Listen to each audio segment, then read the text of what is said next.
Happy Tuesday, TBP crew. I appreciate you guys all being here, and I want to just give it a quick little apology for the last week or so. It's been slumping since the Red Sox video that I posted about the Bregman and Devers drama. So I just wanted to thank you all for coming back to this video and watching this, especially if you're a Mariners fan. It is a Tuesday. Happy Tuesday. I know it's supposed to be Mariner Mondays. I had some family stuff I had to take care of. If I'm just being completely transparent with you guys, it's been a little rough. So with that said, appreciate you guys coming back. Enjoy this video that was actually recorded about 2 weeks ago. And next Monday, I will be putting out my interview with Ty Dane Gonzalez with Locked On Mariners Talking Ball. And we'll see how much of it's relevant to the current times. But as of right now, both interviews are pretty much spot on to what we're seeing in spring training and what we would be talking about anyways this week. So enjoy.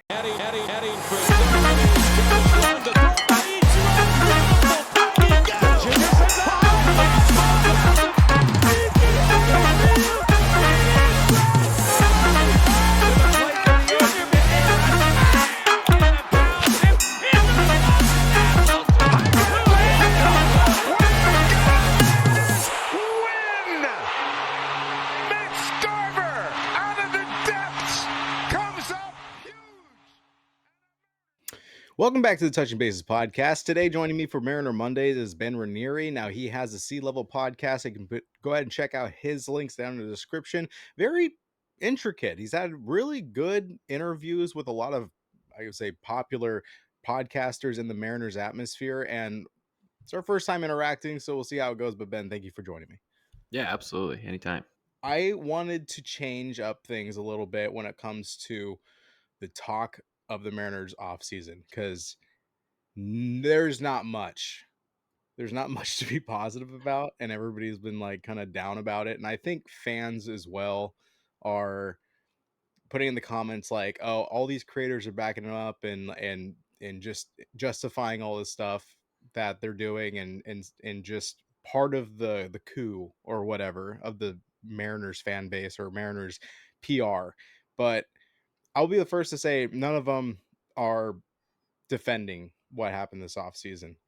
But at the same time, we just came out with a Mariner Monday last week, and T from East Coast M's, he was pretty positive about it. I mean, he's bringing up the reasons why we should probably have a little bit of faith. And I want everybody who watches this and follows through with the rest of this podcast, there is hope. There really is. And even though I personally would love to see one specific player come back that's still available and is now blowing up Twitter as we record this, Justin Turner, I would love to see him come back here. What do you think the thoughts are from the Mariners front office as far as just kind of cutting things off? Besides money, do you think that there is anything that might red flag the front office after what we saw from Justin Turner last season? No, I don't know. I don't think there's really any red flags on Justin Turner. I think it's more so just like they started the offseason with pursuing Carlos Santana. I think they saw him as a good fit in the clubhouse. I know they saw him as a good fit in the clubhouse. And I think they like the fact that he was a switch hitter that could add some balance to their lineup from a handedness perspective. And then it was like kind of like he also he gives you plenty of defensive value at first base, very good defender. And he's got a very good relationship with Julio.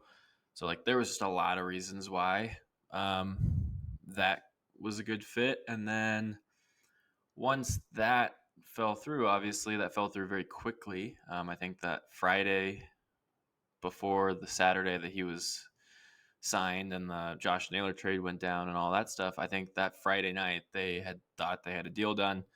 And then obviously, like, who can blame him for the decision he ended up making? And then I think they got to the point where it was like, okay, Justin Turner, I think they're interested in bringing Justin Turner back. They were interested in bringing him back. But then it was like, but for the role that we would want him to play, it just fits our budget so much better to go with Donovan Solano, who's just essentially the exact same player. They're very, very similar. They're going to play a very similar role they would have played a very similar role. And so, yeah, Justin Turner still fits, but the way that I understand it, Donovan Solano is essentially just going to fill that role. I like Justin Turner. I think the players in the clubhouse love Justin Turner. I think he would have been a good fit in a lot of ways. I just don't think that ultimately the money was going to fit from the Mariners' perspective when they could just get Donovan Solano for $3.5 million to fill essentially the same type of role. So I think more so is just like a process of elimination after Carlos Santana, where they were like, you know, it doesn't really make a whole lot of. It might make clubhouse sense, a lot of clubhouse sense for us to bring back Justin Turner, but like if we're just being honest about the actual role that he would play, yeah, I mean he's probably better than Donovan Solano over like he could probably give you more of an everyday role. But Donovan Solano also plays multiple other positions in the infield and plays a very similar role for a cheaper price. So ultimately, I think it was probably a smart pivot, and I still think he could fit on the roster. I just don't think that that will be if they do make another move. I don't think it would be that one. Well, and I mean, you mentioned the whole Santana thing. I I'm curious. 'Cause there's a lot of things that really pop in my head when you mentioned that. But first thing, do we really think we were in the ballpark for a agreeable offer with Santana? Looking at what Cleveland offered him, like, is Oh that yeah, really something we were going to offer 12 mil? I don't. It wasn't that. I don't think it was that.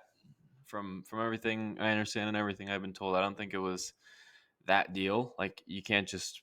Not every situation is like to where you can just be like, well, the Mariners could have done that. So it wasn't that deal. Like 1 year, I think it was 1 year 12 or 12 and a Yeah. half or something like that. It wasn't that deal.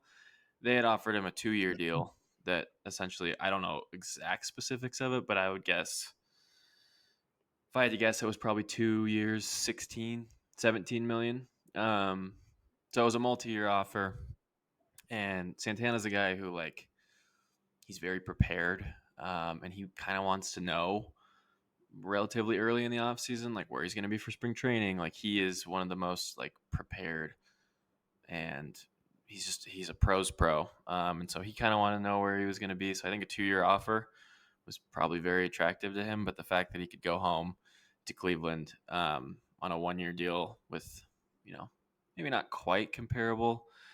The AV was more, but the guaranteed dollars I think were more in Seattle's favor. I think it's just too much of um, an offer for him to turn down to go back home at an AAV like that at 30, almost 39 years old. Yeah. Well, I mean, on top of that, you're you're going to a team that was in the playoffs.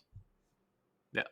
So I mean, I guess that's one more booster. But it's like I'm just curious what it was behind closed doors, what the offer was, and if he was seriously considering it. Oh, Because like they thought it was done. Yeah. yeah, Like they thought the deal was done on that Friday. it's And so, then so it's so brutal just to be like, yep. yeah, we're in the bag. And that's another thing. I mean, that brings up, because I wanted to hit on the Solano deal, because if I mean, we all talked about and have read the Depoto thing, like basically saying like, oh, this was like kind of part of our plan. Like this worked out for us. Like we're pretty optimistic with what we have. Like we didn't make any mistakes. We didn't lose out on anything. Just the whole way that he kind of phrased it, like, don't worry, guys, like we got this. And this worked out great for us.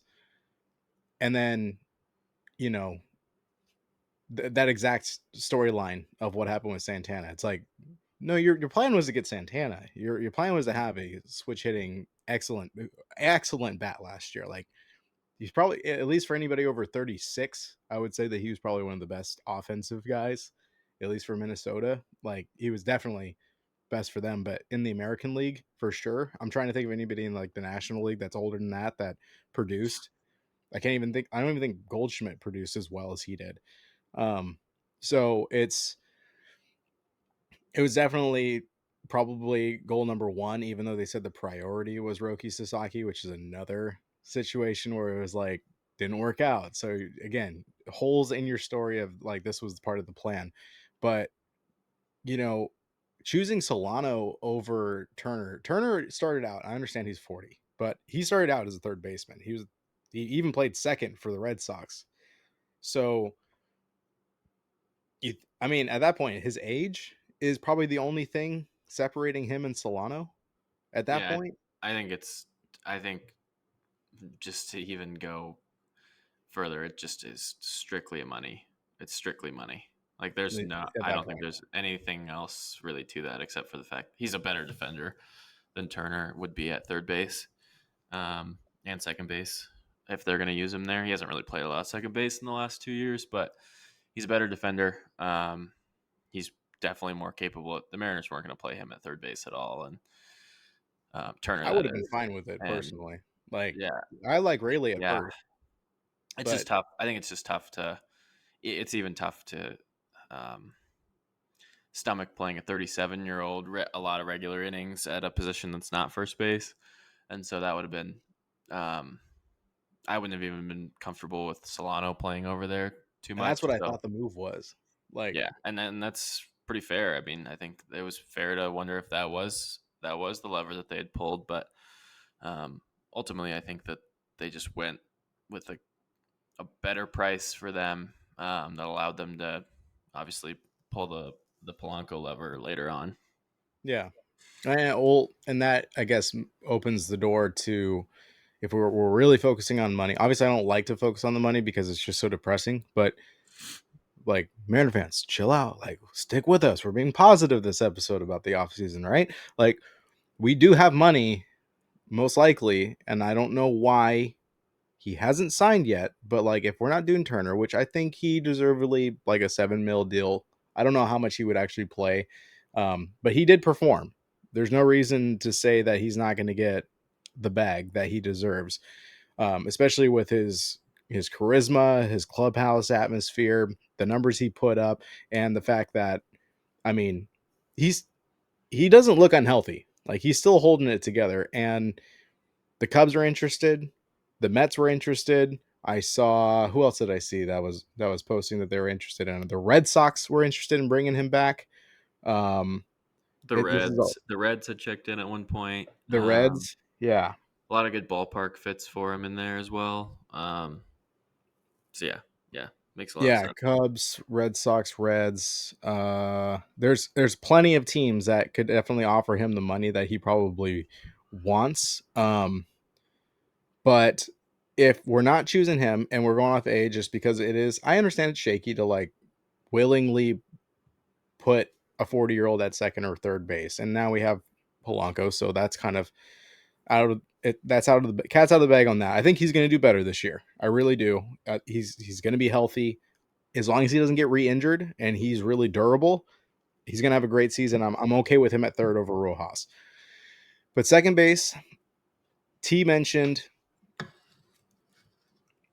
got to give Bliss a chance. Okay, I have no problem with Bliss playing second, but I would rather have him be a platoon. And if we have the extra money, and I have no interest in doing trade deadline acquisitions, I really don't, because they last 2 months and then they're gone, and that doesn't give me any impact for the rest of the season. Because if we're not in win mode now, then like they might get us to the playoffs, but like after that, what happens the year after? Like, okay, well, we're not going to get that.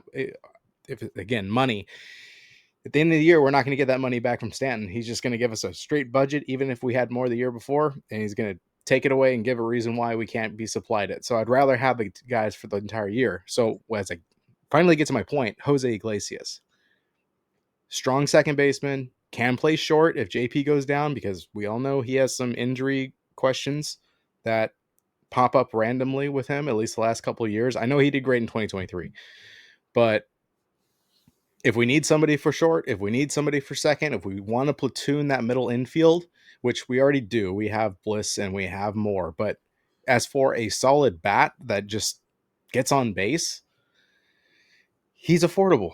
He's affordable. He's not going to be anything close to Justin Turner. He's a little bit younger. I think he's what, 36, 34, Yeah, I think he's 35 ish.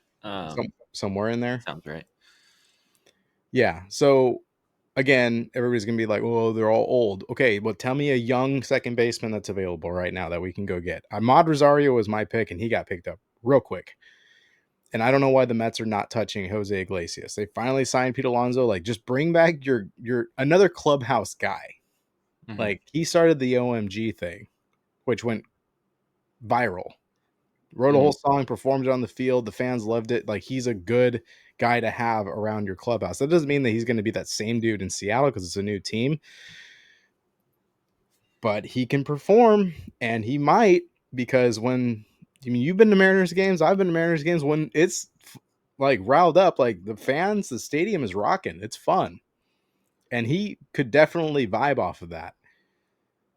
But what are we like? We're we gonna wait till we're gonna wait for a trade deadline, and who are we gonna pick up? Like, who's gonna be a impact bat that we can trade for that is going to give us that edge if we're like, let's say, one game behind first.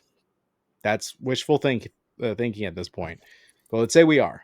We're and I don't want to say the Astros. Let's say Texas wakes up and all of a sudden they're dominant. We're one game behind them. It's July 28th. Who are we going to go get? And then at that point, you're so desperate. You're going to give some money. You're going to trade away some prospects for who? And teams know when you're desperate to add a bat and you're hunting the playoffs, they're going to want more in return because they have the leverage. Again, why I would rather sign in the offseason. Who are we going to Yeah, get? yeah, yeah. I think it's a fair question. I think the even before you even get to that point, though, it's like um, there's got to be more like that. There's always more that we maybe don't know either. So like, um, Fair. Yeah. it's like, do they think like how much do they have in surplus? Because we know that they like to save a little bit for the deadline in terms of money to actually use stuff. But then you actually have to be in position to win, and to be a buyer at the deadline. So it's like a twofold thing. Um, and so I think the biggest thing I actually, I'd be totally cool with Jose Iglesias, be totally fine with it. Um, I just think the even worse thing to me is like if you're in the position at the deadline and then you can't go do it because you have these self-imposed guide rails on you to where you can't do it. Like one of the most depressing deadlines that they've ever had, in my opinion, was 2018. They had zero money to spend, and that team was in position to win the division, make the wild card, um, for the entirety of the season, and they won 89 games and didn't get in. And a large part of that was just an absolute dud at the deadline because they didn't have any sort of. They were able to go out, and I think they got David Phelps, Zach Duke, and Cameron Maben, and it wasn't good enough. All those guys were not making any money, and they were just kind of fillers to go do the thing. So like, I think it's I think some of this is just like, hey, we have Dylan Moore, we have Ryan Bliss. You know, I honestly think if they do add, it'll be a reliever. Um, before opening day, I think that they probably are just like, how much better is Jose Iglesias? He's going to be worse than he was last year. Like there's just almost no way he's going to be better than he was last year. He had a career year offensively, and so it's like, you know, is he going to be an upgrade over Dylan Moore and Ryan Bliss? Like value wise, I mean, the probability is probably in Jose Iglesias' favor, but then it's like, what kind of money do you have to spend at the deadline if you're really in it? I think you need to save some of those bullets for that potential situation. But at the same time, it's that delicate balance of like, you have to be in contention to actually buy. So um, I think this equation is kind of just like Dylan Moore and Ryan Bliss to keep them afloat. And then I think they're hoping that Cole Young is ready to go in probably June. And again, that's a lot of faith to put into Bliss and Young that haven't performed a ton. Don't have a Obviously Cole Young hasn't at all, and Bliss has just a very small amount with some red flags. So um, it's a nuanced conversation when you're talking about all that stuff. But like the deadline, you know, a lot of times you can get patchwork players like Justin Turner who cost you pretty much nothing. Like nobody probably even remembers who they traded for Justin Turner. Mhm.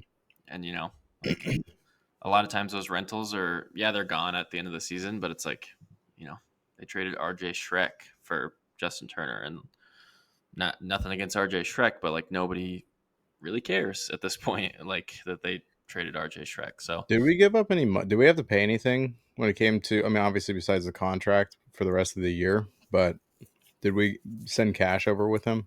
I actually think the Blue Jays. Yeah, I think it was just they just paid the rest of his deal, which was. I mean, they took on a significant amount of salary at the deadline with Rosarena and Turner. I think it was like 5 or 6 million remaining Yeah, um, on Turner's deal. If I'm remembering correctly, it was RJ Shrek, but yeah. I because think they I think made you're two right. deals. That They name made two makes deals sense. with the Blue Jays. And then they traded obviously Jimmy Jonathan Garcia, Clase for Jimmy Garcia. So which is ironic. He went back to the Blue Jays yeah, 2 months later. yep. Yeah, it's I don't know. I guess I'm curious. So I wanted to hit on the 2018 thing because it's like, what do you remember? Because I don't recall. Do you remember what names were on the hot list for the Mariners to pick up besides obviously Cameron Maven, who they brought in, but like any names that had a significant contract that would they were hope that I don't know. I guess fans or analysts or reporters were hoping for that would possibly make a fit. I don't remember any exact names. I just know that if they were willing to like add any more payroll, then they would have been better players than what they ended up getting. Yeah. Um, Well, that's again a Stanton thing. It's like, hey, yeah, we're gonna make the playoffs. Could we have 5 more mil? Like yeah, literally like 4 home games worth of revenue. Can yep. we please? That was a really good team too. It was totally a team worth taking a shot on. So it's Yeah. just it's just the frustration of like you know the American League in my opinion is wide open, and with just like a little bit more investment, like not like literally just a little bit more, like a 10 million extra. You could make this into they could have really made this into potentially the best team in the American League, and they're just these half measures Just nah. continue to just kind of hamstring. We're so depressing, aren't we? I'm trying to be positive. I don't know. It's a reality, man. It is the way it is. I don't know. I pulled up Jose Iglesias's numbers. And I completely understand what you were saying and where you're coming from as far as the um as far as his age, and then he had a career year, he's not gonna put up those same numbers. But at the same time, he's never, I mean, besides 2012, but he only played in 25 games. Like every season he's hit over 250. Every season he's hit over 250. Last season, of course, 337. That's pretty good. He did do 373 in 2020. Of course, that's half a season.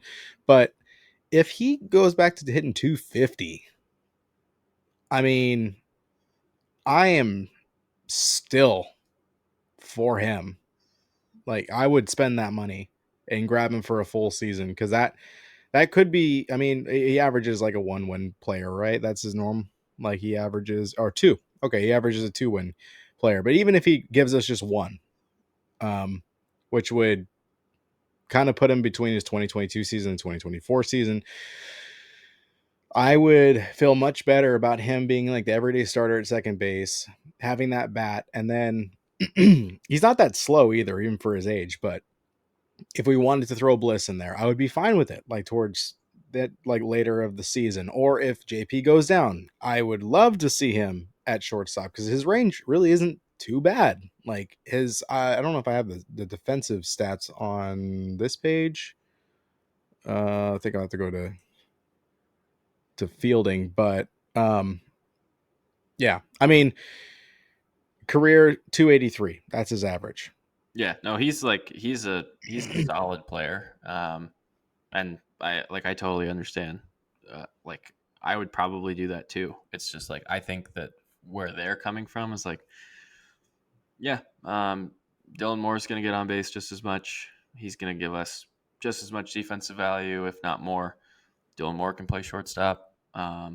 And then they have guys like I think they like Leo Rivas quite a bit as like a filler guy at shortstop and as kind of a switch hitter that makes contact. And Ryan Bliss is a he's performed at every level. He's a high minors performer, which they like, and showed some good things at the big leagues. So I mean, it's a worthy shot in my opinion to take that on Ryan Bliss um, as well. So like I understand that I would rather them use that remaining if they're going to make one more move. I would At the rather trade that be in deadline. the bullpen. Oh, bullpen. Okay. But you know, we'll Where I mean, kind of the see. last four signings have been relief pitchers, and not really names that we're too excited about. I mean, if I guess if you like high velocity, Yeah, it's you have Fujinami, but he doesn't know how to locate. The rest just have a bunch of really high ERAs, and we pulled back somebody who is, I believe, next year going to be eligible for the Hall of Fame ballot. He's been gone for so long.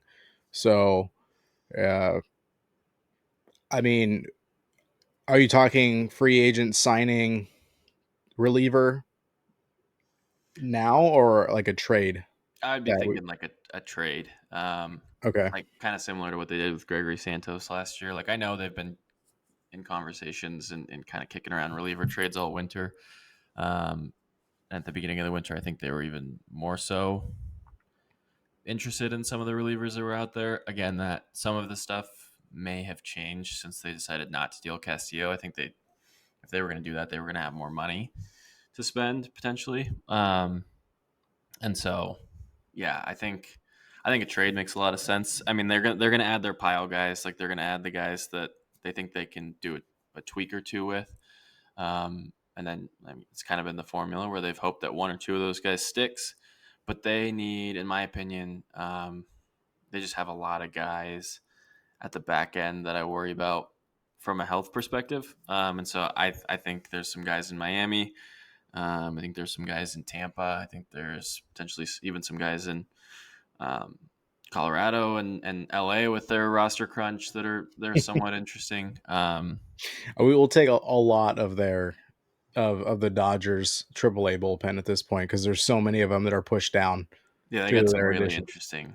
Michael Grove and Ben Kasparius are two guys that I really like. I'd love Ben Um, Conspirus. I think he did great. I mean, I know yeah, it's a small sample he's a size, stud. but though he looked like he knew what he was doing. Yeah, he's a stud. He's got really good stuff.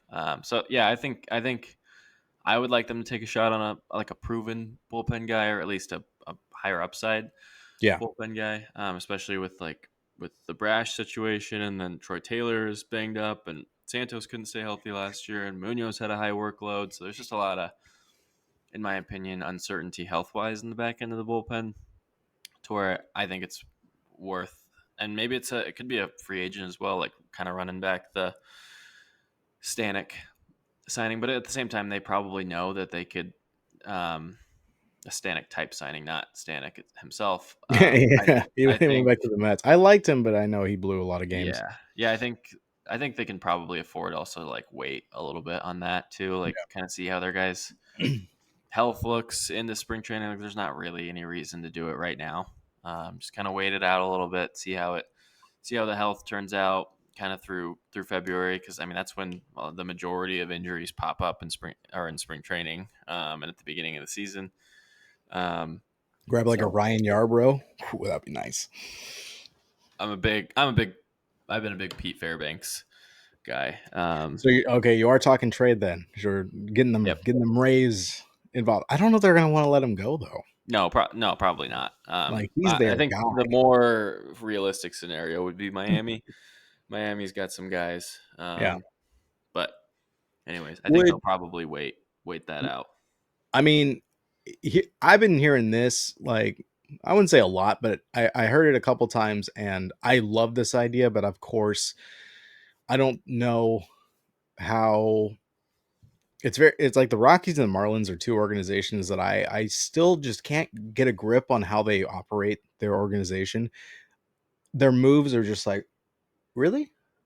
Oh, okay, I guess. Like I don't see the logic here. And then when they explain it, it's like, again, like, okay, I guess, but that still doesn't make any sense to me. I mean, the move, I understand like some contracts end, they're not going to extend them, but like who they got back for was that not Alcantara? Who was it? Was it Alcantara for the Phillies or Jesus Luzardo. Or Luzardo? yeah, I'm thinking Alcantara, and then I was also thinking of Yuri Perez, but yeah, Jesus Luzardo. I understand that he has like injury history and all that stuff, and he doesn't really pitch very much, but that's pretty much their entire rotation. But they're all like high ceiling guys if they're healthy.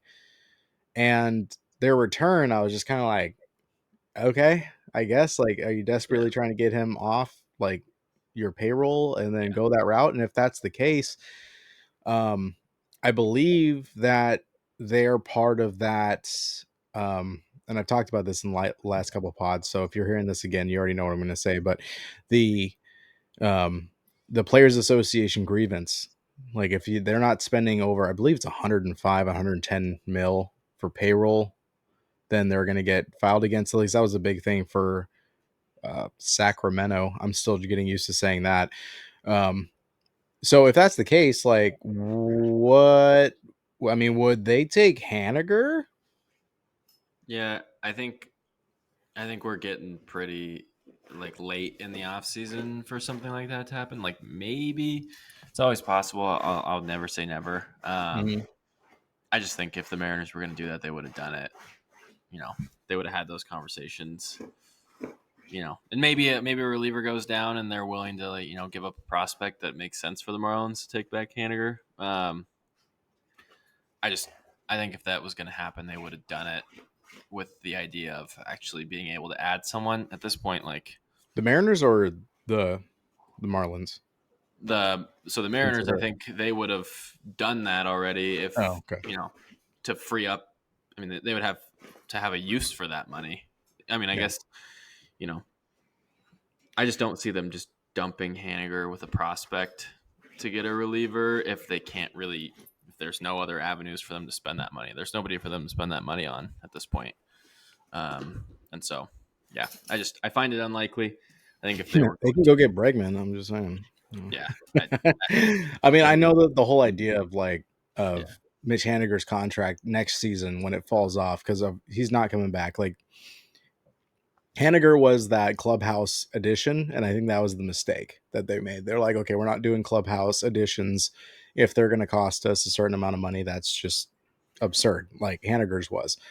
Um, but I also understand, like I was getting to, is that that money is going to probably end up going 100% to arbitration next year, where we're probably going to have to non-tender a couple more players as we did this year. I mean, Austin Voth is going to go replace Roki Sasaki with the Marines.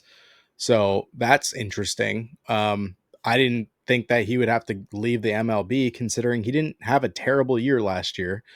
But if you want to explore, you can explore. Go see what the MPB has to offer. It's getting more popular in the US. Like there's a lot more eyes on it now. I have a hobby box. Do I have? Yeah.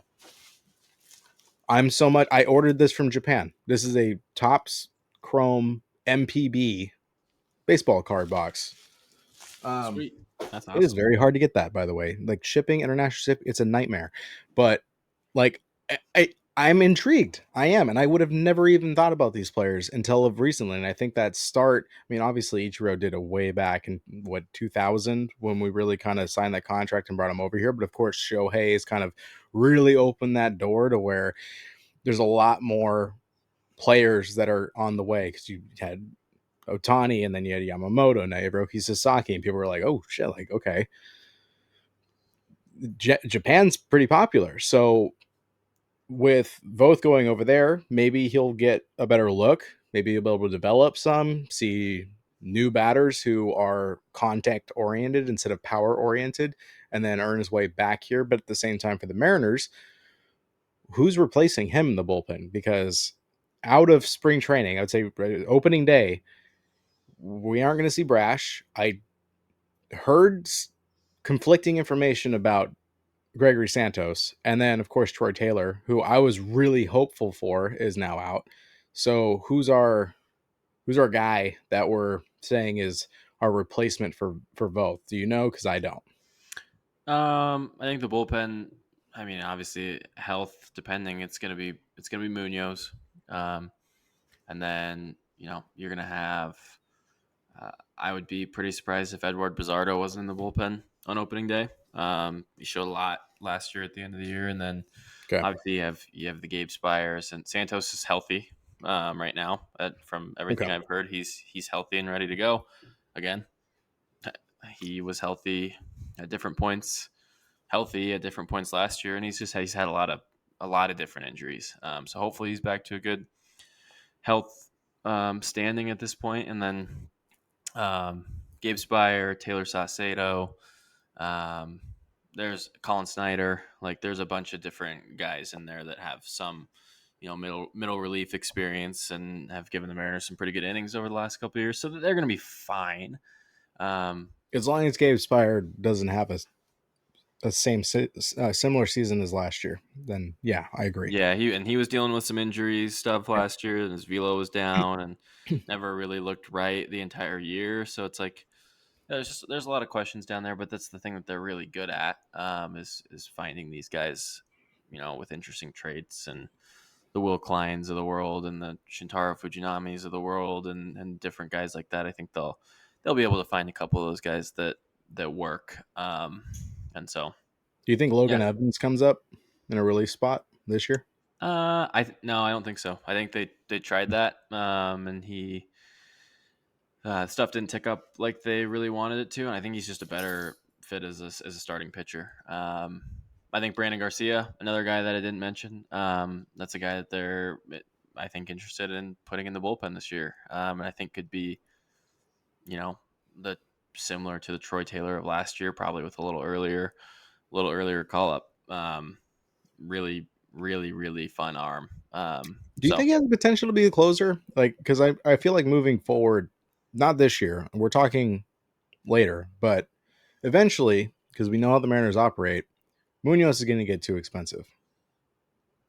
Like, do you see yeah. Brandon Garcia maybe eventually taking that spot, or do you think it's more of a Troy Taylor? Well, yeah, it's hard to say. I think the thing with Munoz is he's not going to get more expensive because he was extended. So he was I thought it was extended. backloaded. No, Yeah, I mean he's going to get more expensive, but not like expensive. Expensive. He's very very affordable for them for the coming years. He gets a little bit more expensive, but nothing crazy. So I mean, yeah, I think there's a you know relatively good shot that Garcia should still get a look as a starter. He was very, very, very good in Arkansas last year, and I think the plan is for him to kind of probably stretch out as a starter and then go to the bullpen this year, and then we'll kind of see in the years. We'll see kind of how that goes, and in the years moving forward, what they end up doing with him. But he's certainly got good stuff. yeah, I I don't know, man. I got to push back a little bit because like Munoz he's good this year, almost 3.5 mil, but 2026 that doubles. I mean, it goes to 6, and then 2027 it goes to 8 mil, and then at age 29 in 2028, 10 mil. Like I don't think, and it's a club option. I don't think the M's are going to hang on to him. They're going to hope that he has an amazing year this coming year. Hopefully he gets enough support because like he was overworked significantly last season. So if they're able to take that off of his shoulders a little bit, he performs like he does, his value is going to go through the roof, which is why I think after next year he would be a trading piece Yeah, I for mean, I sure. I won't dispute that. I mean, they'll trade a bullpen guy if he's at the right kind of maturity point for them to trade him. Yeah. Um, but they drafted a lot of guys last year that are really interesting in terms of back end bullpen types. They drafted a bunch of guys Got to in the switch in the pitcher. middle rounds. Yep, Yeah, they drafted a bunch of guys in the middle round. Hunter Cranton, Cam Little. They drafted a whole bunch of guys that have really really interesting stuff that'll should rise very quickly through the minor leagues if they just keep them as strict relievers. So I'm not super worried about them Not too their worried about that. ability to Okay. develop any bullpen guys.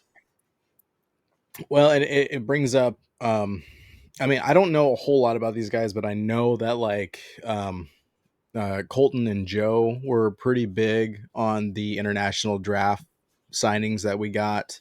Um, I, again, like I said, I have not been overly hyped and like talked about. Um, as far as these guys go, I have to look them up again. One of them is Martinez, I believe, or Yep, is it? Henry's Martinez and your hair Bautista, Yeah, the two Bautista. big Okay. ones. So, I mean, educate me, man, because I mean they're so excited for them, but I mean, I am probably as ignorant about these two guys as anybody watching this channel that doesn't follow the Mariners at all. So, what do you know so that I can feel a little bit better? I mean, what's their? I understand that they have like really good power, Yeah. like high So potential, but like, are we talking 2028? Or are we talking yeah, next year? Like, what are we that's looking the at? thing with those guys is it's impossible really to put any sort of ETA on those guys until Okay. I never put ETAs or even like really aggressively rank those guys in my prospect rankings until they've actually seen stateside because you just never know.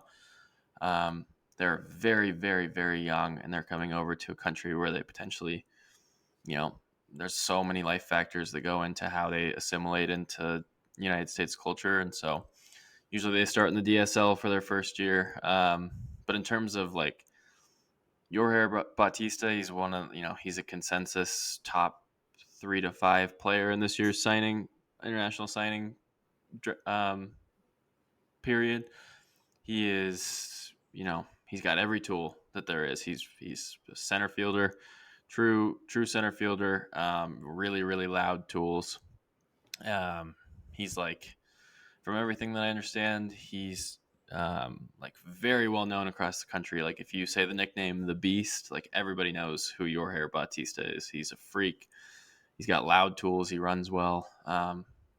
Really, really good power. He's a little bit more on the raw side compared. He's one of the most talented players they've um, acquired over. I mean, you'd probably put him in a similar light to Julio and some of these other guys that they've had come over. And then Kendrys Martinez is kind of a more polished player, but with less tools. So he's like very, um, very solid, like controls the zone very, very well, like polished player, but doesn't really have like he should assimilate very, very well. And like doesn't have like a super big carrying tool or the loud tools like Batista has, but two really nice international signings for the Mariners that should, you know, be making some noise in their farm system kind of, and they'll probably start as in the DSL this year. And then, you'd think stateside in 2026, and then it's just ultimately like how well they kind of assimilate here in 2026 and beyond. Yeah, they paid a lot of money for them. I didn't know that they dropped that much money for these two guys. 2.1 mil for Batista and then 2.5 mil um, for Martinez. Yep. Yep. I mean, I understand we had probably the most money to allocate, but like, I mean, that says a lot. I it just sucks that we have to wait.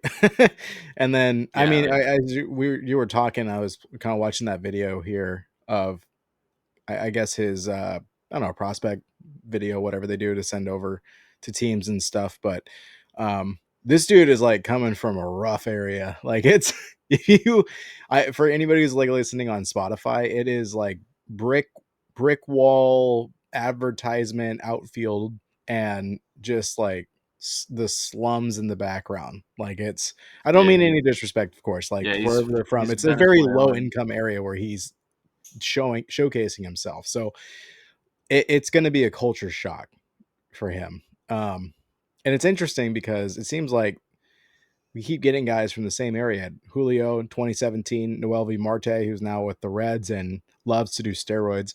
In 2018, we still have Las Montes here in 2022, and then Celestin in 2023. So we're picking from a similar pot. No, I'm excited now. I mean, I just didn't look into these guys. I just it's too far back for me not specifically looking at the Mariners, and um, I think that's awesome. I mean, that's good to know, and at least I don't know. I guess I somewhat feel that I don't know. Maybe. Hmm. I mean, if I understand, probably next year they'll probably come stateside, but there's a possibility. How long did it take for Julio to get up here? They normally they it's not really they usually give all those guys a year in the DSL or like the uh, Arizona rookie leagues. Like they Yeah, sometimes they make it to stateside towards the end of their first professional year, but for the most part, like they're not, they're 17 years old or whatever, so they're pretty slow with progressing those guys, and it's more so about a slow assimilation rather than like, I mean, they always put up, the pitching and the talent in the Dominican Summer League and stuff like that isn't to the point where like the numbers are usually pretty eye popping for a lot of those guys, but it's to the point where they're just kind of slowly assimilating them into what the Mariners do and stuff like that. And this is not, unique to the Mariners. This is something that every team does, and then yeah. the next year they'll be stateside, and that's kind of the meta that they've gone with all those Lazaro Montes and Michael Arroyo and Julio over the years, and Noel V. Marte, Felon Celestin, same thing. So yeah, pretty like standard operating procedures for everything there. Well, I'm excited. I'm cool with it. Um, Sadly, they won't be here for a while, so I guess yeah. Oh well, we'll see you guys in 2029, I guess. But it's something to look forward to, and Julio will still be here, so he can be kind of that leader that they're looking for that far down the road. I guess, and then I wanted to touch on one thing. So I listen obviously to a lot of different podcasts, and I follow um, stuff outside the Mariners, but the Mariners did come up in a recent podcast for Section 10, which is Jared Carabas's Red Sox podcast. Um, with Steve Peralt and Colby. I don't remember his last name, but they brought up um, the Mariners and the whole trade with Luis Castillo, and they were pretty much talking about why they have not moved Masataka Yoshida and what's going on with Casas. But I wanted to get your input on this and kind of talk with you because it's it's interesting because I don't think they're wrong. But it makes me wonder if the Mariners maybe missed an opportunity, possibly. So we'll just play it. If I took a bite out of a sandwich and was like, this fucking sucks, and then you said, man, I'm hungry, and I was like, do you want this sandwich that sucks? You'd be like, not really. You keep saying how bad it is. Like, that's what the Red Sox did. I'd say the other last half of year the with sandwich isn't Yoshida. that bad. You got to give that other half of the sandwich a try, But that's Coley, bad 'cause it's- negotiating. Like, I'm about to throw it in the trash. You could get it for free. I'm literally. Oh, no, I trust me. wanna. They've tanked his value. There's no getting around Yeah, that. that's why They've- no one's like, yeah, I'll take him off your hands. This guy you keep slandering nonstop. No, would love to they've pay. they've done themselves no favors. But I think even with that being the case, I still have to think somebody would acquire Masataka Yoshida. I get worried about what the money is that you'd have to eat, but what happened by now. 0.0 value just doesn't seem to match up. For a guy that, by the way, is like the best player on the team, like we've discussed, like Yeah, he's the that's best. the craziest part of this whole thing. Yeah. We offered Seattle Casas and Yoshida for their number 5 pitcher, and they said no thanks. So that was That's- confirmed, by the way. That And was by the- confirmed. This is a team that is desperate for offense. Can't score a fucking run to save their lives. And they would And we have were like, hey, we'll take your 5th starter. We'll give you 2 dudes that maybe have a 900 and an 800 OPS, and they were like, "Suck our fucking dicks, dude." And it would save you money. It would save you like $10 million. Oh, yeah. And they Yeah. were like hardest pass of all time. Yeah, They're the most set. I think the Mariners might just be stupid. They are. Oh, no, That- they should have confirmed done dumb. that deal. They should have done that deal. 1000%. Yeah, I think I would have had regrets about that deal, depending on Have- like who the pitcher was. Like, was it Castillo. Wu or Miller? It was Castillo. Well, Weren't that they going was for the both second of them? I time. thought they were going for Wu and Castillo separately. Yeah. Yes. I'm Castillo saying was the the final second time. offer. They countered with Castillo for Casas. And we said, if you're taking Casas, you're also taking. We offered Casas for Wu or Miller. They said, we'll give you Castillo for Casas. We said, what about Casas and Yoshida? And I think they blocked us. Pretty much, it's as far as I know, that's pretty much exactly how it went. Yep. Yeah, and I'm still high on that deal. Like, I understand that we are who's our fifth starter if Luis Castillo's gone. I guess Emerson Hancock, and there's certain people, Colby, that are not high on him, and I don't blame him as far as like being a he's just not your number 5. You know what I mean? Like, I don't think anything's really bad of Emerson Hancock, but I just he's not anywhere close to anybody else in the rotation. But the problem is that we have our 5 guys, and then there's really not much there that's MLB ready in our system. So to me, that's the only block on this trade. But are we also, like they said, looking at Yoshida and being like, nah, you guys think he's terrible. You guys think he's, he's trash. And Casas is weird. Like, he's a weird guy. Like, no, we're not doing this. I mean, like, in a vacuum, I understand it. I don't think that the Mariners had any interest in, like, I think Casas for Castillo they would have done. I think they had some concerns about the way that he would have translated to T-Mobile Park. Tristan Casas, that is. Yeah, the numbers were bad. The He uses the baseball savant illustrator that kind of just took all of his hits and moved him over to T-Mobile. Like, he would have batted like a 210. Yeah, he uses the big part of the field, which is, you need to use your pull power if you're going to hit in T-Mobile Park well. So I think it was like, we would do Casas for Castillo, but we're not interested in taking another guy who's going to be, it's going to be a bad contract. They're going to be in this situation again next offseason with trying to get rid of Masataka Yoshida. So it's like, yeah, like I would have been fine. I think I would have been fine if they did it. But at the same time, I understand why they didn't, because it's like, then you have on this roster, you have Masataka Yoshida, Dylan Moore, Tristan Casas, Luke Raley. Like, you have all these guys in the same kind of bucket to where, like, one of those guys is not playing every day. You have so many guys in this first base, DH, corner, outfield bucket that it's like, and it's a bad contract moving forward. Like, I get why they didn't do that. Would you rather have Haniger or Yoshida? I'd rather have. Well, it depends. Can I? Haniger's gone next year. True. Okay. Let's say the deal is this year. You know what I mean? Yoshida's a better player right now. Very, very much. But you have both. Correct. But and Mitch Garver and Luke Raley.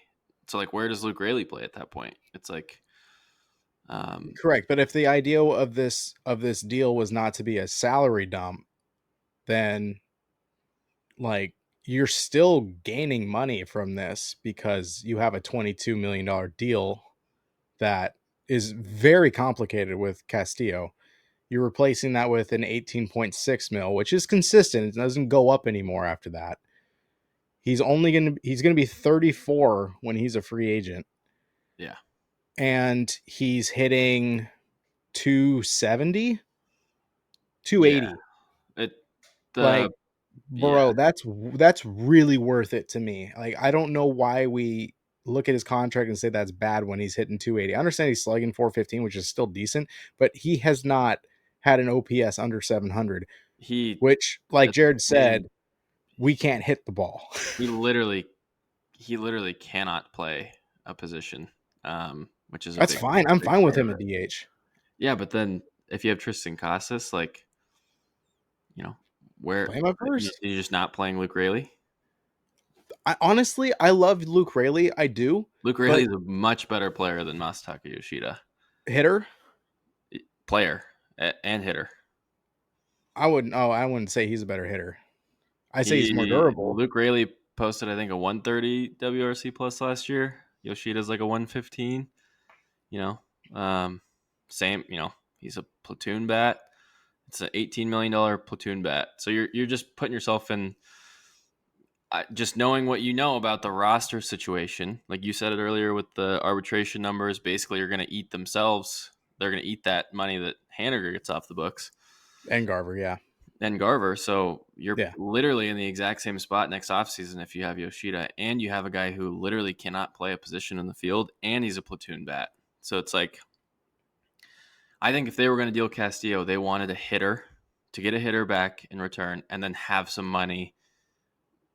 Like they wanted to actually benefit from dealing him in multiple ways. It was to get a hitter back and to have some money to do whatever with. Like, Or also get a go pitcher pay a back. reliever, Like go pay a bat, go pay another starter that you find interesting. Like there was avenues that were happening around them, and I think this was like, right about when I think they liked Christian Walker quite a bit as well. So it's like, yeah, that would have been nice. Yeah, I guess. I bet again, I just don't see it, man. I really don't. Like I like Luke Raley.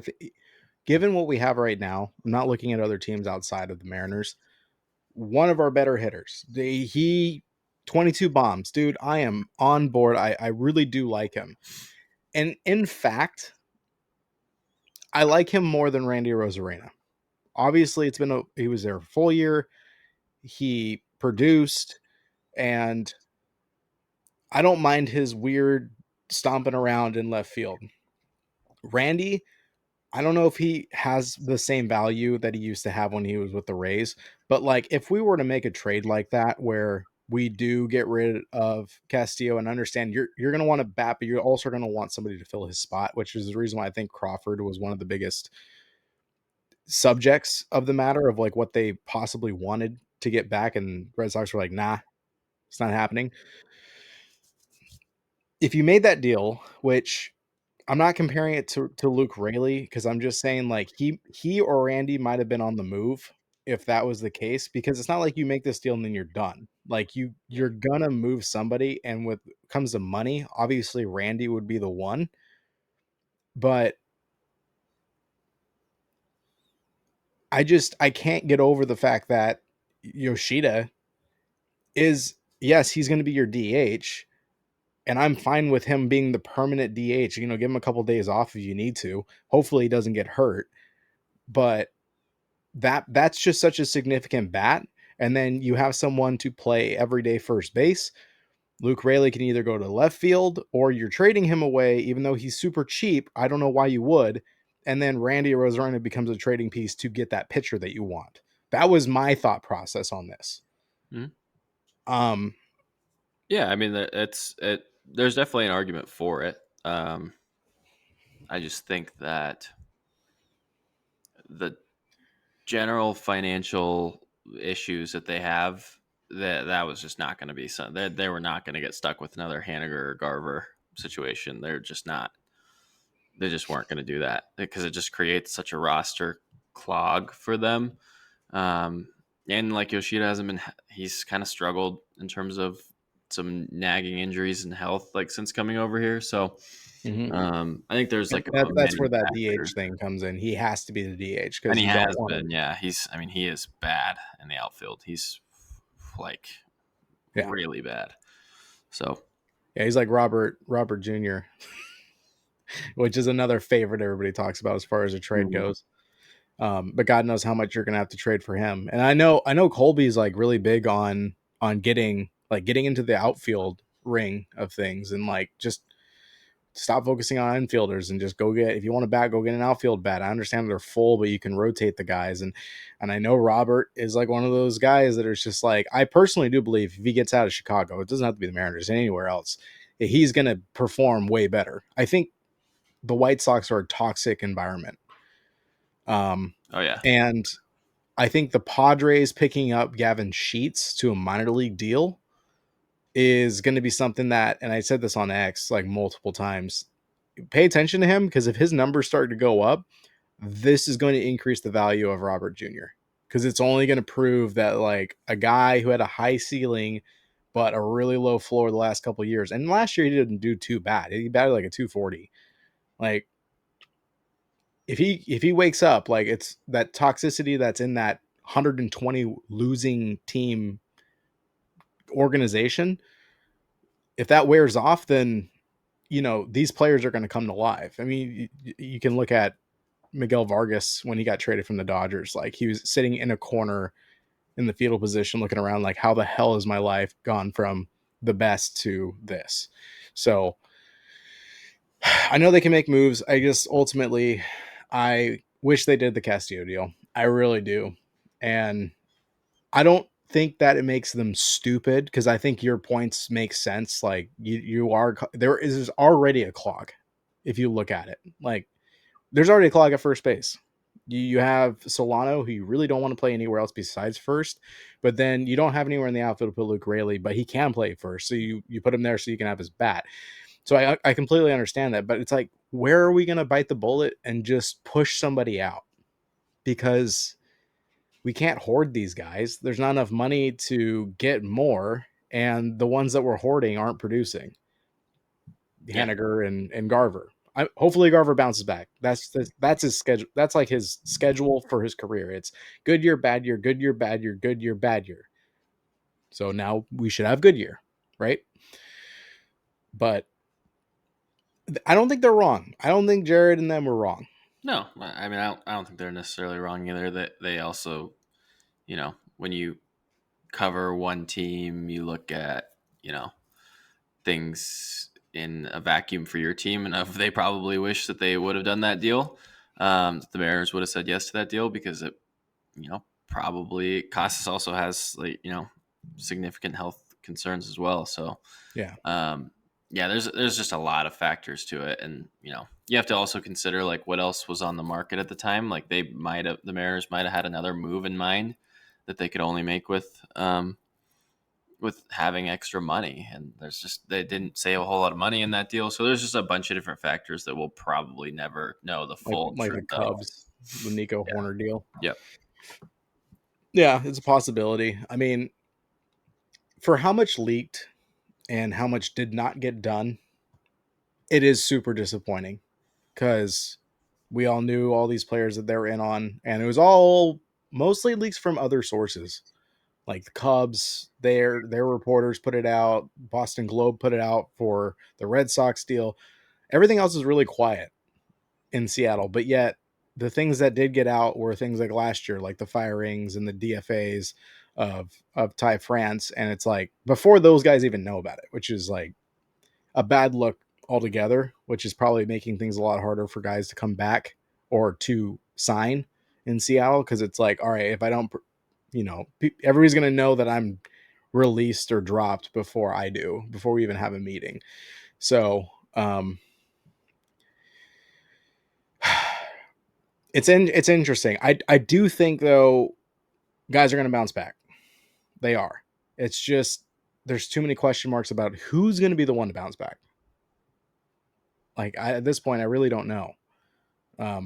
But I mean, who's your top three? I mean, we'll just end it with this. Like, who are the three guys that you're super optimistic for in 2025? In terms of like bounce back guys, Bounce back, just or showing what they can do, whether that is like Bliss, because I don't think he really got a valid shot last non-proven. year. Yeah, I would go. I think JP Crawford would be the top of the list. I think he's going to return to not 2023 form, but I think he'll return to like one. I think he'll be like a 110 to 115 WRC plus guy, which is a really valuable player. Yep. And then Especially I think, shortstop. yeah, and then I think if I don't know, I think the defense might be a little bit of a issue, but I've always been a Polanco guy. I think Polanco will be. I think his battle return to form with him being healthy. I think, and I don't know what that means, but like, you know, I could easily see him being a 110 to 115 WRC plus as well. And then for a third guy, for kind of a bounce back type, um, I think I do think that they're going to put Garver in more advantageous situations for him. Like he's just going to be the backup catcher. He's just going to face lefties. The way that the roster is currently constructed, like he's going to be put in more advantageous situations. So if he can stay healthy, I think he'll perform much better. I think he was just overexposed against righties. Couldn't really figure it out. So I think he'll be better. It's hard to be worse than he was, but I think he'll be better. Just because of the role that they're going to ask him to play. And so, yeah, and then maybe in the bullpen, a guy that I think could have a bounce back year is Gabe Spire. I think he'll be healthy. He was just not right last year. So I think they do have plenty of bounce back candidates. And then there's also, plenty that are probably just not going to bounce back. But yeah, I would say JP Crawford and Polanco are probably 1 and 2. And then, there's some guys that fill in there behind that definitely have a chance. But I feel pretty good about those first two. Yeah, I think I can agree. I mean, I don't know how long Polanco was dealing with his injury, but from what I read, unconfirmed, it was before he even got traded. Like he was dealing with some soreness, some issues, and from what I talked to a couple sources from the Minnesota Twins side of things, and they're like, they knew about it. Like they knew that there was something wrong, and they went through with the deal. So, it's been a long time. It probably only got worse during the season, but I mean, when he had his surgery, it was relatively immediately. So I would think that he's healed and he can come back, take it easy. He has less movement, less range that he needs to cover going into 2025. And yeah, if his defense stays the same as it was last season, where you limit the amount of movement he needs to make based on what he could do last year, and his bat comes back, I think we're going to have a great third baseman. I mean, he could even be Alex Bregman level talent, which I think Bregman's been a little overrated this offseason. It would be great to have him on the team, but I think he could produce as well as Bregman does. And being switch hitter, that's only going to make it a lot better facing lefties or righties whenever. So, yeah, I agree with you. I'm looking forward to it, but dude, thank you for coming on and Yeah, talking absolutely, ball man. and reviewing everything. So hopefully we can have you on in the future. Maybe we can get a couple other guys in here. We had some scheduling issues. Jay just sick and Ty's busy because they're back on like 5 different podcasts. So we're gonna have more people following the next Mariner Monday. So if you guys are new here, again, please go check out Ben's website down in the description. Also go ahead and follow him on X, as almost every YouTube content creator for the Mariners follows him and gets a lot of information from him, and he has some really good insight and articles and interviews and stuff. So I encourage you all to check it out. And besides that, subscribe to this podcast because I love you guys, and if you love the Mariners, we're going to do this every week, so it gives you another source to get different information, different aspects, and different viewpoints. So again, Ben, thank you. Yeah, Appreciate it. absolutely, man. Anytime. All right. We'll see you guys later.